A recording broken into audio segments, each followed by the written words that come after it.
Hello, everyone, and welcome. My name is Jean Gallagher with Discover Rising Tides, How the Outside Makes the Inside Better.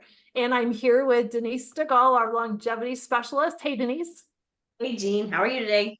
I'm doing well. How are you? I'm good. We have some fun things to talk about today. We're going to talk about win, and you're going to tell us what that means. Yes, we are going to win with WIN. So, a little backstory. One, I love acronyms. So, WIN is an acronym here. A friend of mine, a new friend of mine, she and I were talking about longevity, different aspects of longevity, specifically in this particular conversation, Alzheimer's and dementia, and how nutrition can really benefit people today, and the people who to avoid getting dementia or slow the cause of slow the disease, or for those people who have been diagnosed, how nutrition can help them. So she kept asking me, well, what's the win? Like, what's their win? Eating, a better diet, a better diet. What does that mean? And what's the win if they make these choices? So does it make sense to say to someone who has never been in, who's never participated or partaken in a healthful diet and really thought about it in that way? What's their win? How do they celebrate these changes? So WIN, the acronym, stands for Whole Foods, Inspired Choices, and Nourishing Practices. And for those people who have been listening to Discover Rising Tides for a while, they'll understand that that correlates exactly with the foundation that I talk about all the time: eat real food, make good decisions, and be accountable. So, Whole Foods. So we start with Whole Foods. And Whole Foods it's like the foundation, like building a house. If you're going to build a house that you want to stand, with sand, wind, and rain, and tornado, or whatever crazy weather patterns we've got, right? Or just stand the test of time, you need good, solid footings. So Whole Foods is important because for people who this is new to, they need to understand what that foundation is. And that, of course, being your unprocessed foods, your fruits and veggies, whole grains, beans and legumes, lean proteins, and fatty fish. So that's the foundation. And why that's important is we're kind of looking at this as something new to people, or at least this group of people that I was talking about. And for people who are just starting or partaking into this new journey, saying to them, okay, we want you to change your diet, and not give them real instructions as to what that means, is really detrimental to their success. So, for example, somebody comes to me and says, I've been diagnosed with prediabetes and I'm supposed to eat better. I think I'm going to try keto or paleo or vegetarian. These are the diets with the big D. That's not where we start. Those are kind of like Whole Foods 2.0, or maybe even 3.0.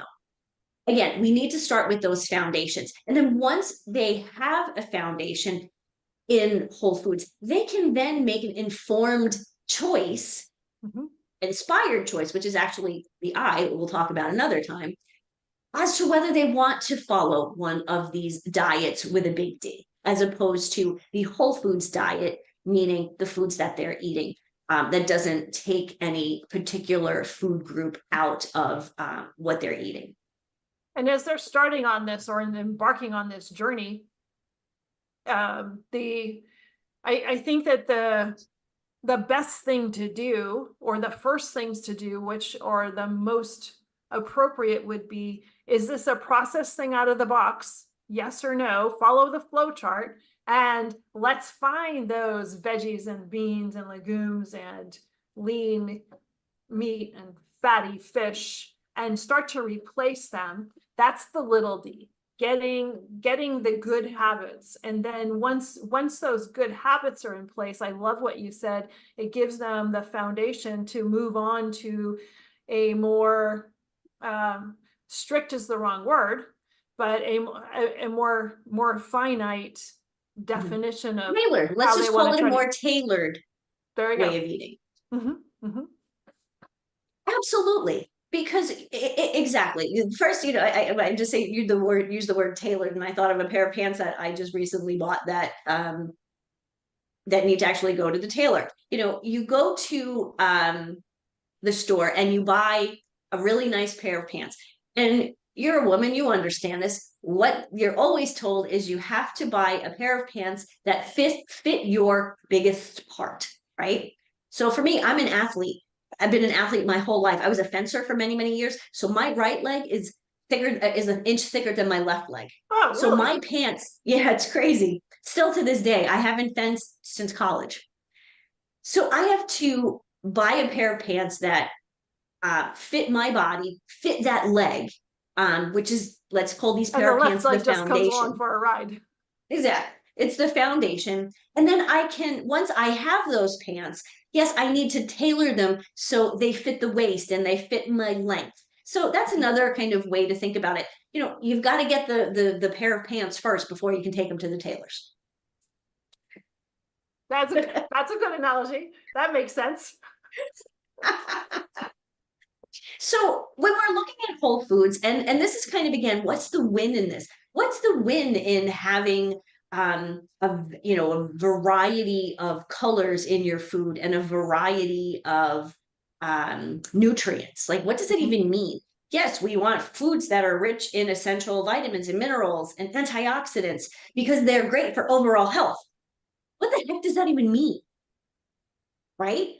For those of us who've been doing this for a while or who do this for a living, yeah, this is a no-brainer to me because I know this. I've been through this a few times.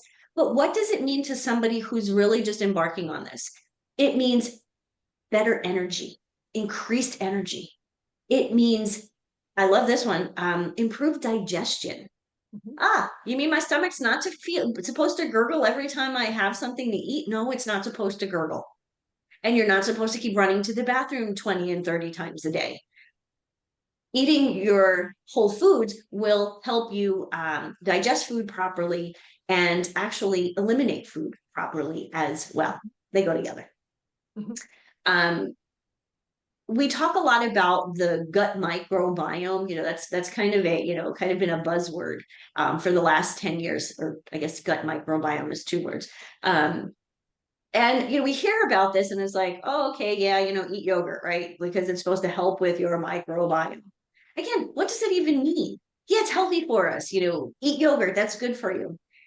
But it helps to decrease, again, I'm going to go back to the digestive issues, constipation and bloating, because you have this good bacteria in your gut that's eating any of the bad stuff that's already in there. And, in this day and age, it's hard to avoid all processed foods. It's hard to avoid all toxins. So if you have a good, healthy gut microbiome, it's going to take care of the times that, you eat something or ingest something or, you have something that's not whole foods or is not the best for you. Yeah, right? if you're eating a well-rounded whole food diet, you're also going to be touching on the fiber piece as well, which is really very important. And can we just kind of derail this for just a second and talk about what people might think of, when you say eat fruits and veggies and the difference between eating an orange and drinking a glass of orange juice is huge. Absolutely. So you nailed it on the head. It's about the fiber content. Think about it, when you eat an orange, you get rid of the peel, but you still have some of the cellulose, that white stuff that's on the orange. That's really good stuff for you. I had a teacher back in the day, I might have been in 7th grade. She would peel the orange and then take the peel and kind of with her teeth, scrape off the cellulose, because it was in her mind, it was the best part of the orange because it was healthy. It was the fiber. So when you eat the orange with some of that cellulose, I wouldn't recommend doing the thing with the peel because it is kind of bitter and it looks kind of weird. You are getting all of the nutrition from the orange. You're getting the vitamin C, you're getting the fiber, you're eating, the skin, all of those things that make an orange healthy. You get the sweet, so you get a bit of sugar in the form of fructose that's in fruit, hence the name fructose. But and you're so that also one not getting the orange, sugar spike that you do out of the glass of orange juice. yes. Now think about your one orange. If you squeeze that one orange, how much juice do you get out of it? Like this much if you're lucky. So think about how many oranges they have to squeeze to get an 8 ounce. Why anybody would drink an 8 ounce glass of juice? But we grew up being told that that was healthy. You know, a glass of orange juice. This. Do you know how many oranges have to be squeezed to get that? I actually don't know the number, but it's a lot. It's a lot.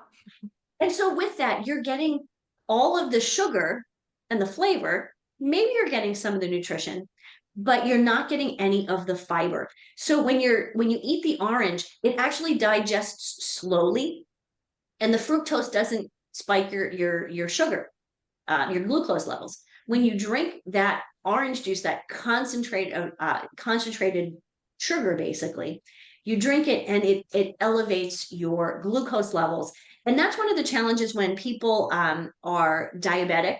You know, their glucose, they can't maintain it. For those of us who are not diabetic, when we have the glass of orange juice, yes, our glucose spikes, but then our body naturally knows how to kind of bring it back down. Not unlike having a candy bar, a lot of the calories in juice and the calories in the candy bar, they're all sugar calories. Mm-hmm. And so your body really doesn't know the difference between sugar and sugar. And so with the candy bar, you spike. With the orange juice, you spike. No fiber. Maybe if you've had a Snickers, there's some nuts in there. So maybe there's a little bit of something. But for the most part, you're kind of reaching for a justification for the Snickers bar. Exactly. Instead, maybe we should just have a handful of nuts. Right, there you go. But it is important. Exactly. It's important to get help as you're going through this process. And that's where you come in, to be able to help people make this transition from processed to whole food, and then understand the rest of the win components to make it a win. Is that kind of corny?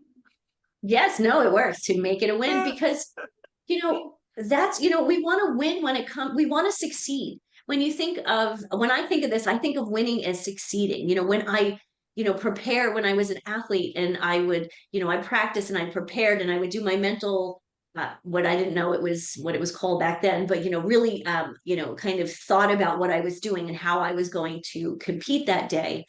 That was that was like the preparation, because what did I want to do? I wanted to win the competition, right? So the preparation for me in that particular instance was what I think of as the, eating the whole foods, because once we do that, we can win and we can succeed in either losing or maintaining our healthy weight. We can extend our longevity because we're going to avoid all of the chronic diseases, diabetes, obesity, cardiovascular disease. So that's a win. If we can avoid those or, reverse them, that's a win. And that's exactly what I want people to understand. Thank you. Thank you for this. And I look forward to the rest of the win.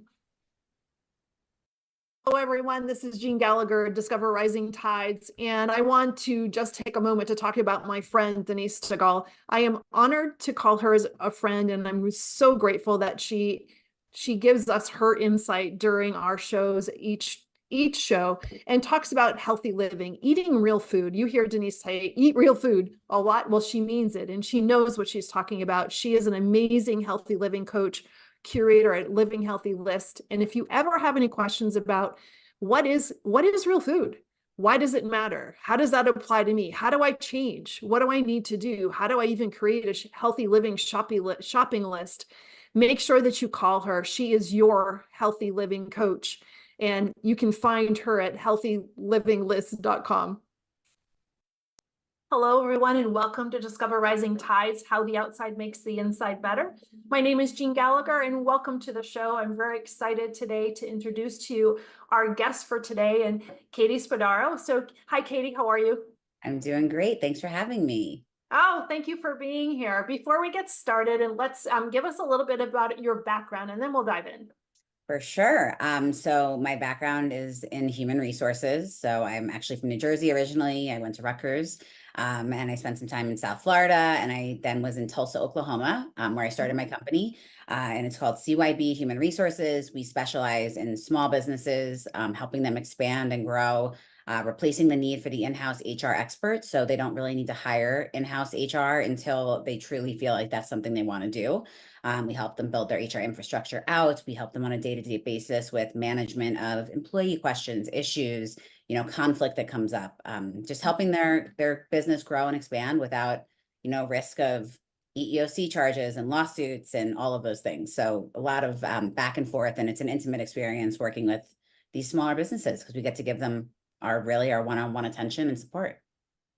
Such a needed service for small businesses, and I want to get into that. But first of all, what brought you to create this organization that's so needed? Yeah, actually, so I was working in house HR for years, and I realized that I just felt like I didn't have as much of an impact as I would want to have when I was working in house. There was never enough budget. There was never, I felt like I was kind of just there because they wanted to have that HR seat full, and it was not exactly my favorite part of this experience. So when I moved to Tulsa, Oklahoma, I realized and recognized the need as I met small business owners for human resources. I would ask them, who does your HR? And they'd say, well, my mom runs my payroll. And then I'd ask them about their employee handbook, and they'd say, yeah, it's in my closet, or my mom wrote it in 1992. And I would say, did anybody sign it? And they're like, no. So basically, there was just a very lack of understanding of what human resources actually was, and why it was so important to have it in place if they were actually planning on growing and expanding. So started consulting with them, and it's grown into what it is so far today. Larger companies larger corporations have the resources to fund the department to handle all of that and stay up on all of the changes that happen dynamically. But the example that you just gave is perfect, because for small businesses, their focus is their business. Yeah. They are not HR people, and it's expensive to have an in-house HR department. And it's not easy to hire for either. So, I mean, there's multiple levels there. It's a lot of people, like I said, have been working in their family business their whole life. They've never even known what an HR department is or what an HR professional does. So the lack of knowledge there is one of the things. And then a lot of times we bring on clients who have tried to hire human resources professionals themselves, and it has not been successful. And there's multiple reasons for that. But for me, for example, it's like if I use this example, if I tried to, I needed an IT person, and I just found an IT guy and he says, I do IT. I'd be like, cool, sounds great. Like, you're in. Like, I don't know the technical questions to ask that person to know that they actually know what they're talking about. So very often, people can talk their way into these positions, and then they come to us like a year or two later and they're like, we just don't understand what we're doing wrong. We hire HR people that say they do HR and they're not really doing anything. And a lot of the times that's what it is. So as a small business, I mean, you mentioned the budget and things like that. It's really important to keep in mind that this is the mindset I had when I first started out was, I'm so small, what could possibly go wrong? Why would the government, look at me? I'm a 1-man, 2-man, 3-man show. And then turns out that that's not the case, because as a small business, the government knows that you with 10, 20, 30 employees does not have a in-house team of attorneys. You are not Johnson & Johnson. You don't have an HR department with 5 people. You're just very, a lot of the time unprotected from a lot of the things that can happen. So it's more that you are potentially a target, not that you are not even being looked at all. So that's interesting. Yes, for sure. It's an experience. Yeah, and it's not it's how much can go wrong. It's that 1 or 2 things that can go sideways that can financially really impact that small business. Yes, for sure. And I mean, one EEOC charge, we only work with clients that are really trying to do the right thing. We've gotten to the point where we're able to really determine if this client is going to be a good fit for what we do. We're very picky about who we work with.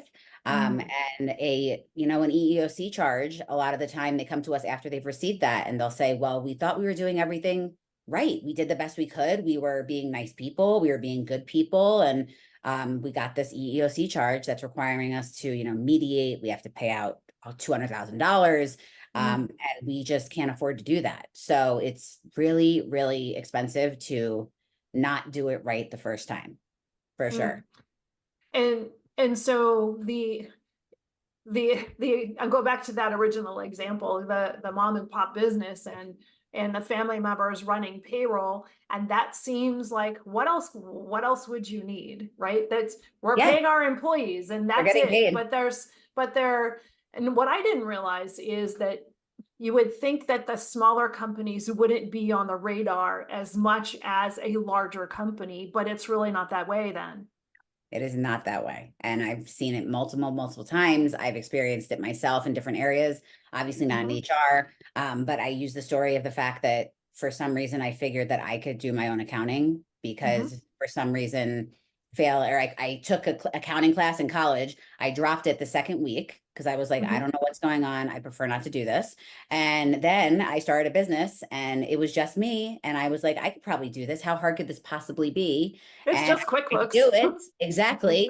Like I'm using, QuickBooks and I have no idea what a debit and a credit is. And I'm just like I'm trying my best. Yeah. Using TurboTax, trying my best, like everybody else.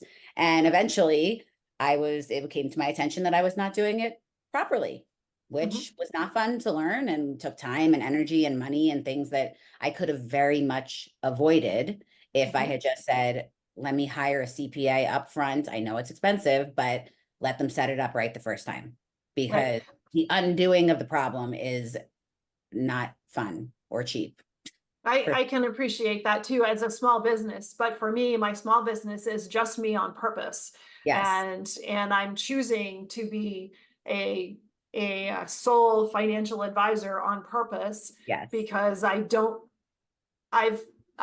trained people and hired people and in the past in other types of businesses, and just not my jam. However, the best thing that I ever did for me and my business was hire a CPA. There you go. Same. Oh. I'm planning on writing a book one day, and I'm going to have an entire chapter about how important it is to hire a CPA. It's just hire the experts in general. Like you are an expert, whatever, shoemaker, and now you have a company with 30 employees. There's so much more to that business than making the shoes. So it's that passing of risk and passing of risk and responsibility. Yes. Like you can't do it all. Nobody can do it all. So. And so what type of businesses you said you're choosy about the types of businesses that you work with, and what types of businesses do you work with?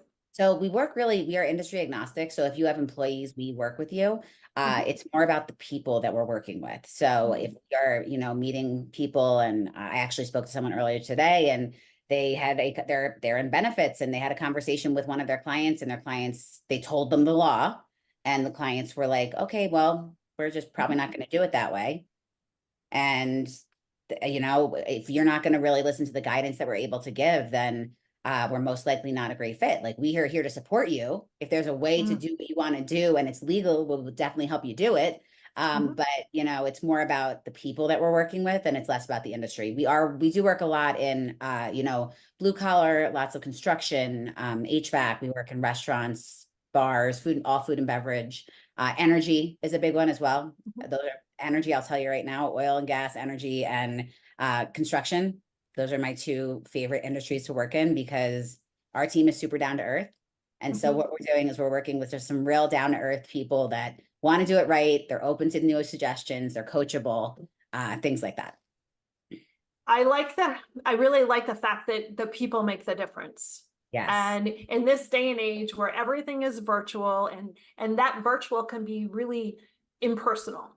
Yes. And the fact that you are not only providing a service, but you're providing the people behind the service and want to have that interaction with companies, that's impactful. And almost, it doesn't seem like it would be normal in your industry either, right? Well, yes. So when we first started I started the company right before we started in 2015.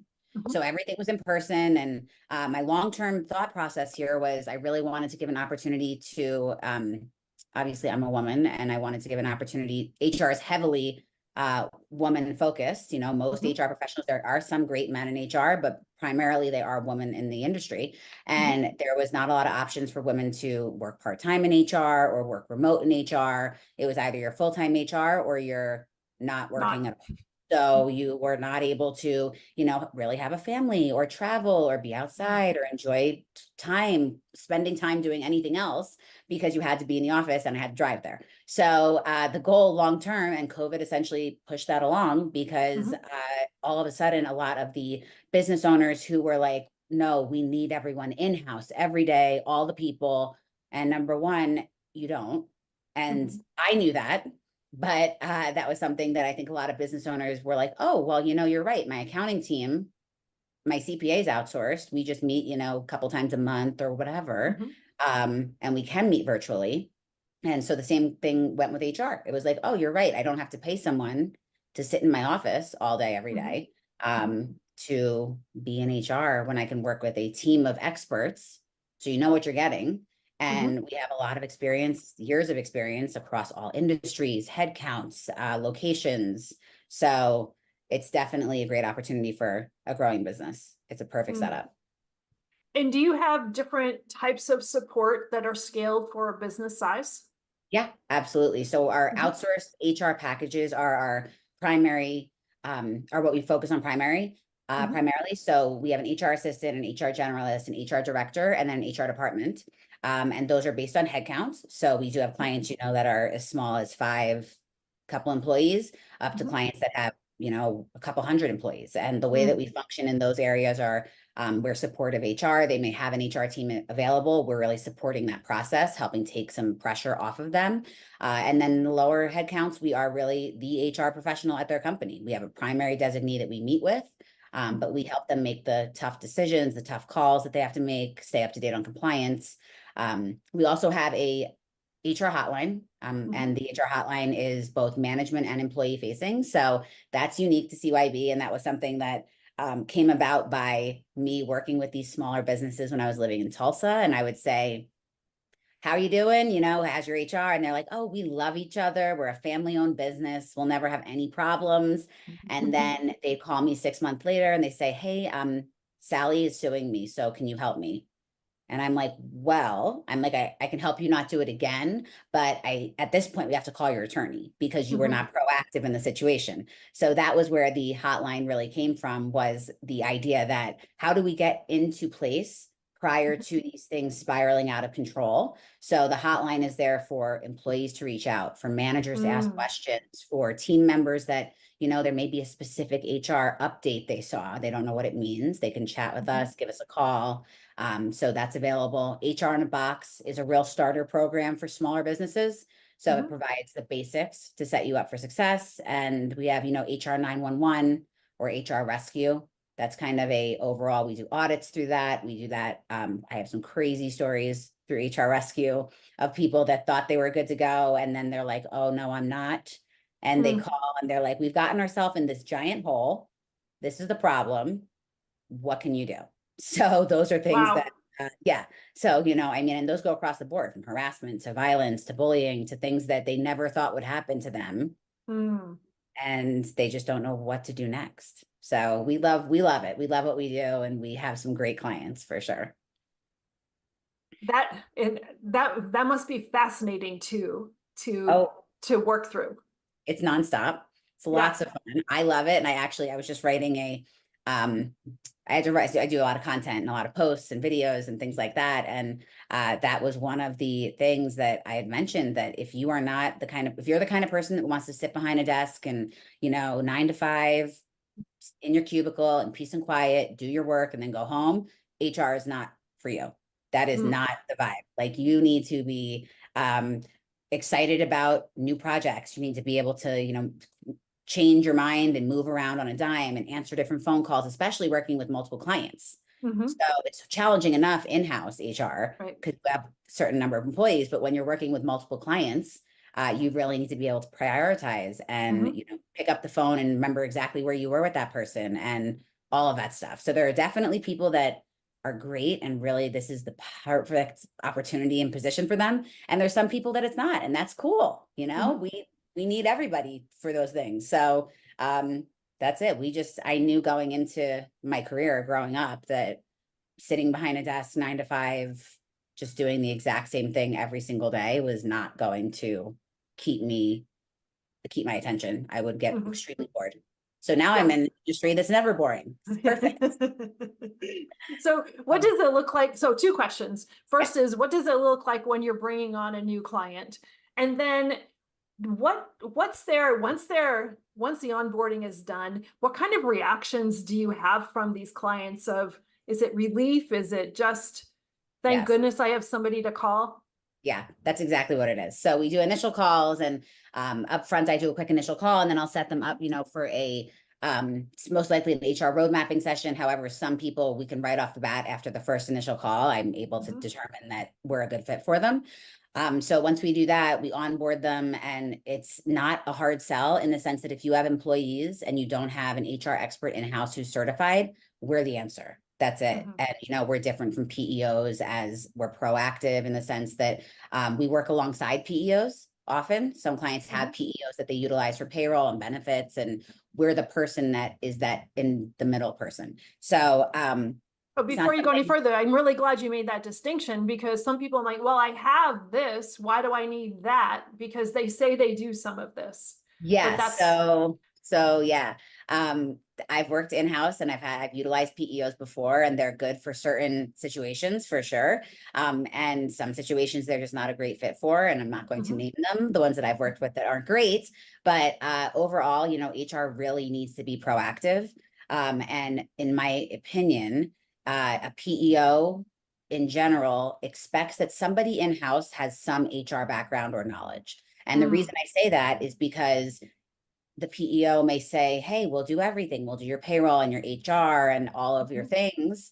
However, if you are the owner of the business and you don't know the difference between a performance improvement plan and a corrective action, you don't even know the questions to ask the PEO to get the help. So the PEO is not reaching out to you typically and meeting with you on a regular basis and saying, hey, I'm noticing X, Y, and Z, or this is why this would be a corrective action. So it's more educational and hand-holding. And like I said, it's more of a one-on-one experience working with one person than, dialing a PEO. I remember I sat in the office when I was in-house and I just started HR, and I had a girl crying in my office, and I was like, okay, I guess I just call this PEO. So I call them and I tell them, hey, this girl's freaking out. She's losing her marbles right here. Like, what do I do? So I repeated the story. I told them the whole story. It's a 10-minute story. And then they say, oh, okay, well, great. Let me transfer you. So I get blind transferred to somebody else. Meanwhile, this girl is not having a great time. And I'm there going, don't worry, we're fine. So they transfer me. Somebody else picks up the phone. Hi, how can I help you? Somebody totally new. I've never talked to you before. They want to hear the whole story. I'm saying, okay, well, I just told Sandy the story. Why do I have to tell you again? She's like, oh, well, I just don't know. So please tell me. So I have to tell her the 10-minute story. And they go, oh, okay, great. Don't worry. Let me transfer you. So I transfer to somebody else. At this point, I'm concerned this girl's going to actually, pass out. I don't know what's going on. And nobody's helping me. Nobody knows my company. Nobody knows me as an individual as to like how I typically want to handle this situation. So it's just a higher level. How do we make sure you don't get sued versus a intimate, I'm dealing with a human being here, and I want to make sure that she's safe and that she's happy and that she's healthy, and that I need somebody on my side that's going to be honest with me, know the company, know the culture, know me, and answer the question without me having to, repeat the story 12 times to people that don't know me at all. And so that don't necessarily want to know either. Exactly. That's not their job. Right. Job is to make sure you don't get sued, essentially. And, they do payroll and benefits, and a lot of them are great. I'm not saying that PEOs aren't a great fit for a lot of companies, but the smaller businesses really that we focus on, in general, PEOs are not typically a fantastic fit for most of them. And I mentioned it before, but it keeps coming up, and I think it's just so important to spotlight. And something that you said, that know the company and know the individual, but also want to know the company and want to know the individual to help the company keep their employees safe, happy, and healthy. Yeah, for sure. That's so encouraging and so personal in this remote living that we're all in. And it's just refreshing to hear. Thank you. That feels really good, because that really was starting point of this company, I never want that experience made me feel I never want to create a business that is that. I never want to have a client that feels like they're just another number and that nobody knows who they are and that we really don't care and they're just another ticket. Like that's not, I want, and that's as a small business owner myself, I feel the same way. I like working with, you know, benefits companies and payroll companies and businesses that when I call them, they know who I am. I have a contact. We know each other. Right. It's just a comforting feeling, like you're saying, especially in this remote environment where everyone is remote and it's just we move so quickly and whatever, and it just doesn't matter and they don't care. And that was a big part of creating CYB, is that I always want everyone to feel like they're getting that personal touch and that experience that I want as a business owner and that, you know, many other business owners want as well. Yeah, that's really important. And when I work with small businesses on the other side and support their, you know, their financial education support and their 401k plans, it is important for me to make sure that the employees know that they can just call me. Yes. This is it's not a service. It is a service, but it's not a service. It's a personal service that I'm here for you at whatever level the you is, whether it's the employee or the employer, knowing that there is somebody out there that's paying attention and that actually cares. For sure. Like you're calling, we do a lot of, you know, when we bring on clients, a lot of meet and greets up front. So our HR team will meet with you and your employees directly. We introduce ourselves. We tell them, you know, we are available. We are here for you to support you in the good and the bad and the ugly. This is my face. This is my phone number. Send us a text message. Give us a call. Like this is what we're here for. So we're not just really hiding behind the logo of CYB and saying, we're back here if you ever need us. It's more, this is Hope who you we don't call. Yeah, give us a call. Maybe we don't know who will answer or who you'll hear back from, but maybe you'll hear back at some point. So they know who to talk to, and it's a comforting feeling. I know that, like I said, as a business owner and you too, as yourself, like it's a comforting feeling to know who am I trying to get in touch with instead of just calling a massive company and saying, I'm not asking for an individual person. I'm just saying help.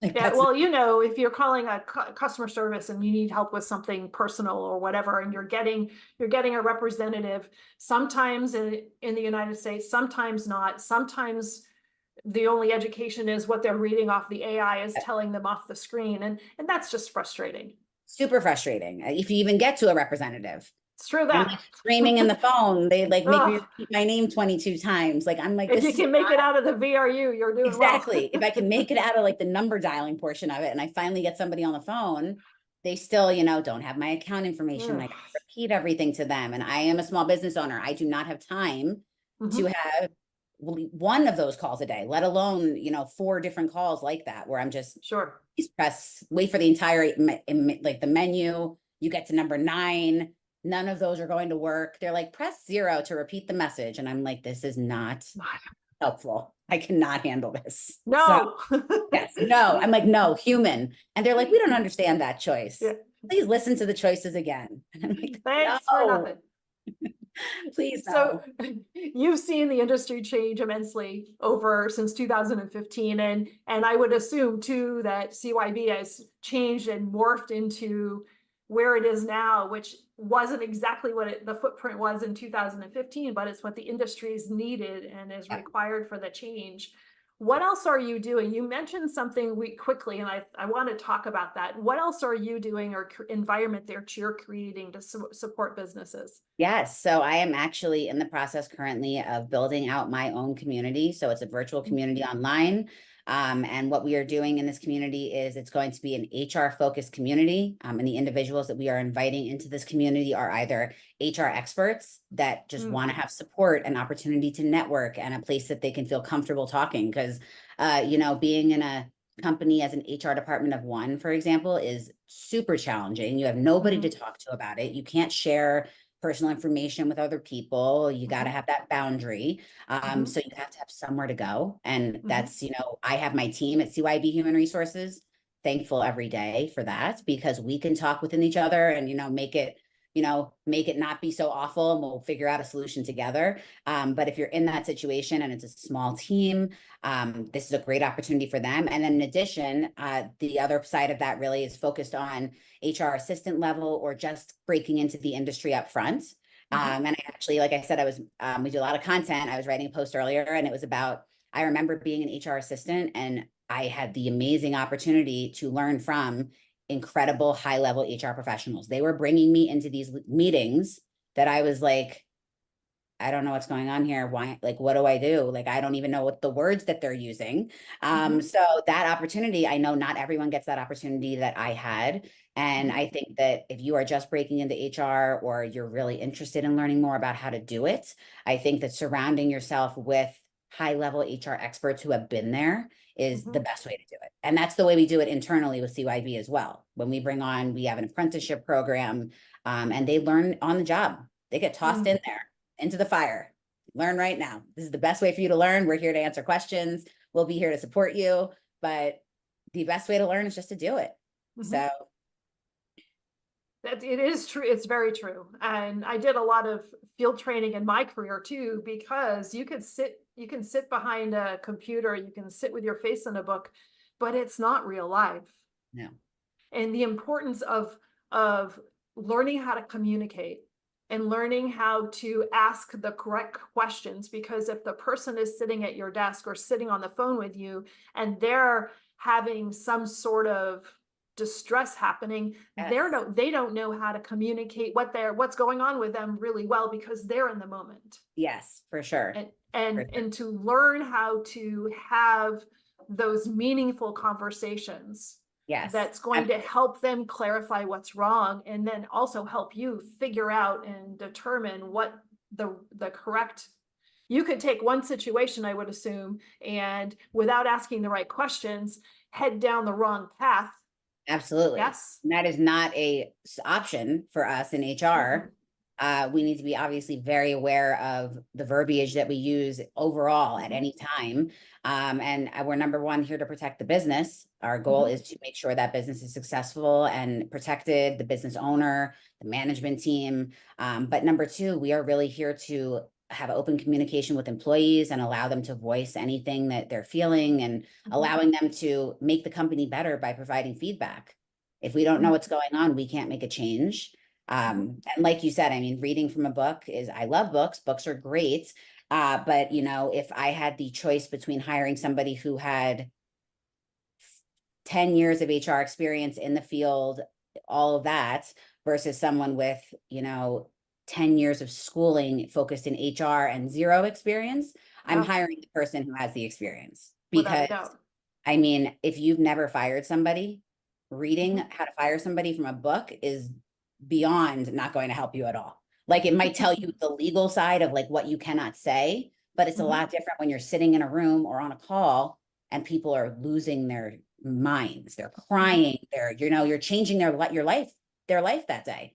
So you have to be prepared for that. You need to know how to respond in the moment. You need to know how to calm people down. And I mean, truly, that's not something that I've ever been able to learn from a book. I'm definitely in the moment, teach me right now, let's do it kind of person. So yeah, me as well. Yes. I can appreciate that. Yes. And so there's a lot of responsibility that comes through your interactions with clients at CYB, as well as it's not just the responsibility. There's a lot of emotions that are packed into just what you're saying there. If you're dealing with somebody that's losing their job and their livelihood is changing in the moment, that's a lot of pressure to either bring home or learn how not to bring home. And then on top of that, you're managing a team of people. As well as you're starting a new program to help other people support. So not like you didn't have anything else to do. Yeah, so, not like I was really bored. So I figured, why not just, start a community? I don't do well not doing things, clearly. I don't do well just like sitting. It's not my jam. So I need to be, focused on something. And I mean, trust me, if we could spend another week talking about all these ideas that I have, you'd probably be very interested in some of them. But yeah, totally. I see something and I'm like, that's not going to work. Let's do something else. Let's do it this way. Let's try it this way. And I have friends that'll say, I don't know how your brain works like that, because many people's don't. They're like, she's a doctor and she's like, I'm very happy with this is the regulation. This is the step to do it. And it's black and white and that's it. I like that. She's like, I don't recognize things as this is a major opportunity for what I could do to do something better or to improve it. So So how do you Right. put the brakes on all those things that are going on in your head, and Oh. how do you take care of Katie? Yeah, great question, actually. So this is perfect timing. I've gone through, the past few months have been just a lot going on. And Mhm. I think that there was definitely here, actually, timing really is perfect because last week I actually went through a timing where I was like, I am, as a business owner, you go ups and downs, and remaining Mhm. stoic is your goal. And you just tell yourself to remain stoic. And there's going to be amazing ups and there's going to be horrible days. And it's like, you just got to stay in the middle, which is like, in general, not easy, but specifically, I'm a very emotional, empathetic person. So I'm like, this is not easy for me at all. So I think, number one is really setting the time for myself. So that was Mhm. something, and it's not easy to do. It does not happen every single day. But I have definitely started setting, I've been using my do not disturb in airplane mode the past, week or so, because I need to shut it down. And if I don't manually shut it down like that, I It just won't happen. in my head and it won't happen. I'll see an email, I'll get distracted and I need to respond. So that is definitely number one. Number two is definitely having an exercise routine. So, when I first started, I was doing bar and hot yoga 5 days a week. Mhm. I try different things. I love being outside. I love hiking and things like that. And being where I am in Colorado right now is great because that Mhm. definitely affords me the opportunity to do that. In the winter, skiing. So doing a lot of skiing and networking out there on the chairlifts and meeting new people and that, being surrounded by people that actually support you, whether or not they understand what you're doing. And I Mhm. love that, which is, I have my family and my friends. And another reason why being around other business owners and being around other HR experts is a huge part of it for me, because I will tell my loving family and my everyone in my life that loves me so much, they're so proud, and I'll tell them about, this is what's going on, and they will say, oh my gosh, that's so great, or like, that sounds terrible. And like, that's it. Like, they don't That's have it. any actual like actionable steps that I need to take because they don't necessarily know. They'd love to help, but they just don't Mhm. know what to do. So being surrounded and surrounding myself purposely around people that not only love me, obviously, and care about my well-being and make sure that, Mhm. I eat and I get out of the house and like I walk my dog and I don't sit in an office all day, but Mhm. also surrounding myself on the business side with people that are smarter than me. Like, I do not want to be the smartest person in the room ever. If I'm the smartest person in the room, then I'm in the wrong room The wrong room. for sure, because that is not, I want to learn from people that have, done this. And I have outside advisors that I've worked with that are just, they kick ass and they're amazing. And being parts of like the group I'm starting, that kind of stuff, being around other HR experts, or for you, other financial experts, and being able to talk about how crazy situations sometimes get. And you're just like, can you believe this? And just kind of having a casual chit chat so you know that you're not the crazy one, that kind of stuff. It makes you feel not And alone. yes, exactly. You can really get in your And head I like that. And you're not the crazy one. and you're not the crazy one. You're like, oh, okay, so this is like, just to confirm, Yeah. I'm kind of crazy, but like, this is like really out there, right? And so Mhm. like getting their thoughts and then they'll come back with a suggestion, which is great. Mhm. Like, have you tried this or tried that? So it's really a combination. Eating right. I try to eat right so much. Like, I try to eat. Let's start with that. Sometimes when you're running a business, you get up, you have an email, you got to respond, you sit down with your coffee, and all of a sudden it's 3 p.m.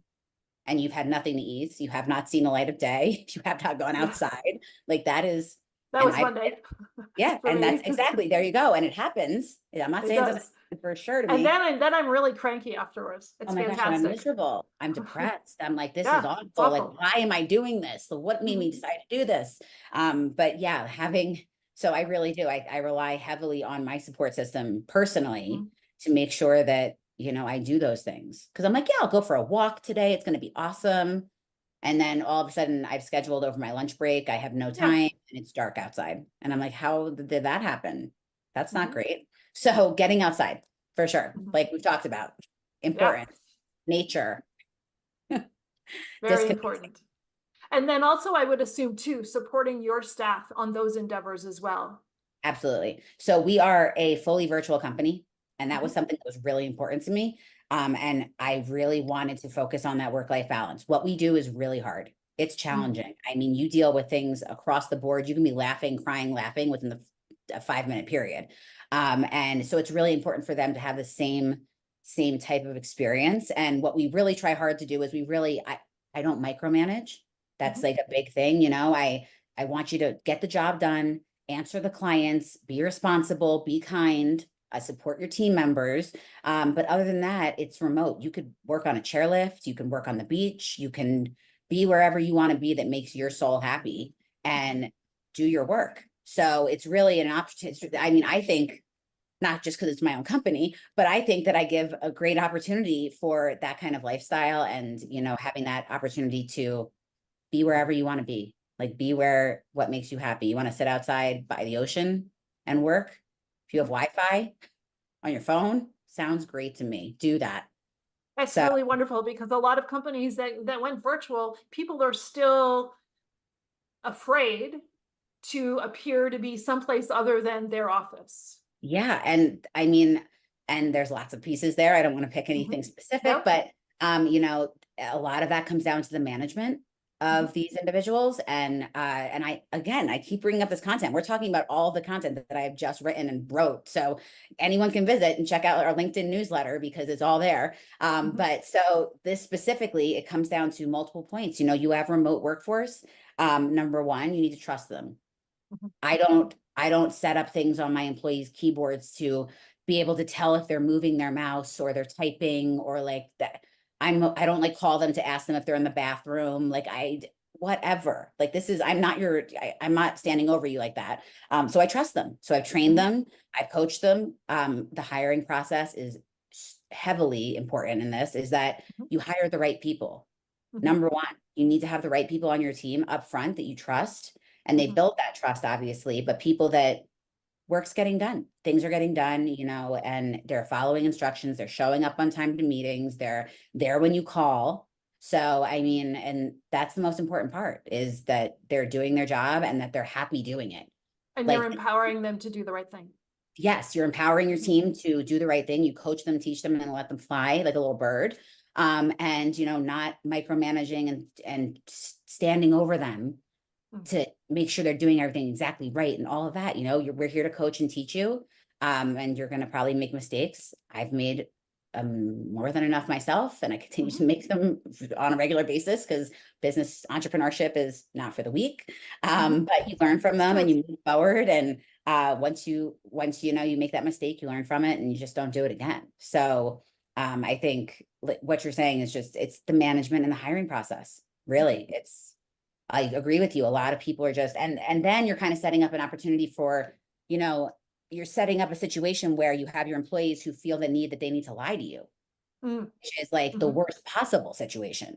Right. So the last thing I want to do is say, you need to be at your desk 9 to 5 and and then the employee, they could do their job sitting outside on their patio, but because I've told them they have to do that, they feel the need to lie to me about where they are at that time, which obviously lying is unacceptable at any point. So why, as a manager or as a business owner, would I want to set my team up for a situation where they felt the need to do that? That's wonderful. Yeah. So yeah. That's fantastic. So Katie, I've really enjoyed this conversation, and Me too. yeah, it's been great. And the services that CYB is providing to small businesses is so needed. And, you know, if you're listening and you have a small business and you don't really know if you're thinking, well, I don't know if, then you do. Yeah. You actually do. Yes. And we'll make sure that your contact information is in the show notes, but how do people get in touch with your company? For sure. So the company's name is CYB Human Resources. So cover your bases, human resources. So we are online, cybhumanresources.com. I'd welcome anyone to connect with me on LinkedIn. So Katie Spadoro on LinkedIn. Our LinkedIn newsletter is awesome. We give out a ton of complimentary and free HR tips and tricks. So even if you're not sure, or you don't even know what HR is, or you're not sure if you need it, that's a great place to get, you know, some information and learn a little more about HR. And get to learn a little bit more about you in your exactly company. Absolutely. Yeah. And I mean, if you're an HR person, HR professional, HR assistant, the community is an awesome place. So I mean, that's another thing, is feel free to reach out to me. I love to chat small business. I love to chat entrepreneurship and you know, HR in general, and situations like this. I've loved chatting with you. It's been a great experience to meet you and learn more about you as well. Well, thank you. Thank you so much. And I hope we'll be talking more. For sure. We will be speaking soon. Thank you so much for having me. Thank you so much for listening today. Today's show is sponsored by Seaside Solutions, my financial services company. As a business owner, it's easy to be pulled in many different directions, and often taking care of yourself plummets to the bottom of the list. For me, I find myself outside to reground. My time outdoors helps me manage my day more effectively and be more present for my clients. Through this, Discover Rising Tides was born. At Seaside Solutions, we truly believe that education is the foundation of financial wellness. Our primary focus is to provide guidance that is designed to help you achieve your long-term financial goals and visions. Working with a plan allows space for doing more things that you love, like being outside to make the inside better. If I can help you create or realign your plan, or if you would like to be added to my weekly newsletter, please let me know. This week's topic was 5 ways to set more achievable goals. Your referral means the big, beautiful world to me, and if I can help, please let me know. And thank you so much for listening, and see you next time.